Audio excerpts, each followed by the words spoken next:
So with that one, I want to move to the next question of that one. Startups, scale, growth, solving growth problem, big visions, and to solve the big problem. But to do that, one of the key things as a startup entrepreneur, most of them you need is about raising funds. They need to work with venture capitalists or angel investors and so on.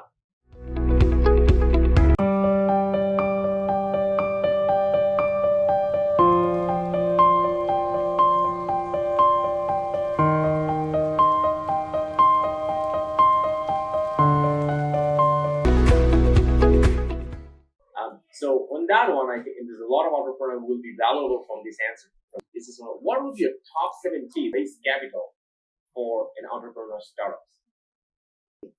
If we want to be a successful entrepreneur, just bear in mind one thing: years. I think the best way to raise funds is to accelerate our knowledge, accelerate our educations. We have to be a master of what we are trying to do.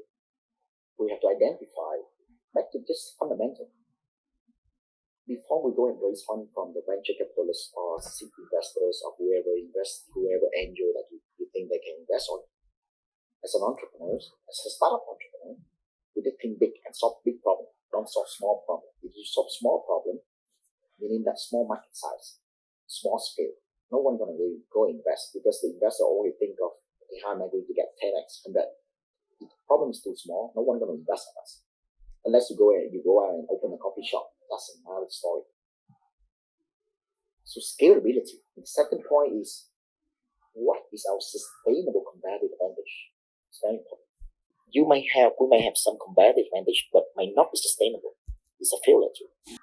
And dive into the methods and see whether we need to really think throughout the nights, sleepless nights, a lot of R&D, a lot of research, a lot of work, diving into the problem and see whether are there competitors out there solving the same.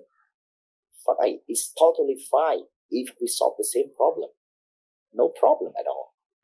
So put that on top. Don't think about money first. Think about those points first. If we can have a solid, the people will come after us. The people will come after you. That's come along with the unique selling point. And now, not just that. Once you identify that well, so once we have all this, we have to figure out market strategy, go-to-market strategy. How are we going to gain the users? You may have the best product in the world, but if we don't have the good market strategy, go-to-market strategy, it's a big failure. No one's gonna love it. Go-to-market strategy, attract the users. How to do it? How to hack the market and win the customers within the short period of time. And the next point is, we cannot be alone. What are our core team members? Who are people around us? At the end of the day, no matter what we do, the people surrounding, the core team, the team member who solve the problem. We cannot be the master of everything. We have a bunch of army behind them, surrounding them, all the genius talents, and they are our partner. This partner, I'm no one if no partner. So end of the day, they are the one who do the job, not us. So these people are your God. Respect them at all costs. Protect them at all costs. See whether our business model is scalable, is feasible. Can it be used by a worldwide, by global users? So we need to think hard on the business model, because the venture capitalists and the angel, these people are very number driven. They might not care about what exactly you're doing, what problem you're solving. That's the very first initial stage. End of the day, what they want to care is how much revenue you want to generate, what's the sales forecast, what's the market size, how many users can you have, how much marketing costs you're going to spend, what you're going to get in return. All this, they care about all this. They care about number. If we have all the points that I just mentioned, everything will fall into one place. If we don't have any, if we lack of some of the points, it's not going to work. I hope I answered your question. Well, that was very comprehensive, actually. So viewers, I found total 8 points, not just only 7.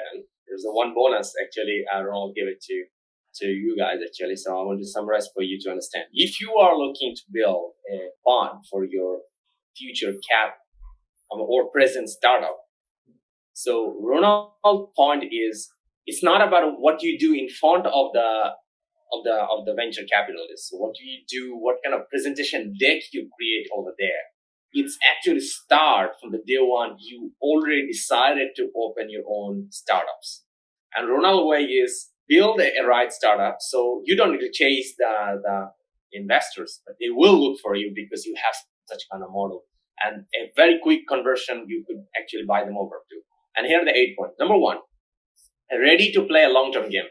Don't be ready to short-term game. Number 2, increase your educations and knowledge all the time and be an expert. Stay expert, because if you're expert today, doesn't mean that you're going to stay expert in the next year too, because knowledge is always evolving. Number 3, become master about what you are doing. Because you need to understand your industry the most. There was a famous line for that one too. If you listen from one of the sharks, he always mentioned this one. If you are in the market, if you know the best more about your market, otherwise anybody of your competitor is going to kick you out of the market. So you need to know very well about your market. Number 4, assess and understand the problem you're solving very deeply. Number 5, identify your sustainable competitive advantage. Number 6, build user client minimal cost. Number 7, build a solid team and create partnerships. Is one of the key things make the Microsoft is so successful today. They're like the most valuable or the second most valuable company of the world right now. And the biggest example is this one. Even Bill Gates partnered with his biggest competitor in Apple. So that was like a big example of how he created partnerships, even with the competitor as well. And this is like only a small story we talked about. Thousands of partnerships Microsoft created, and their business model is incredible and it's very partnership driven. And number 8 is about your business model must be scalable and more feasible. And that's the way your fund raising will be more easier, and you will get less exchange of your stakes.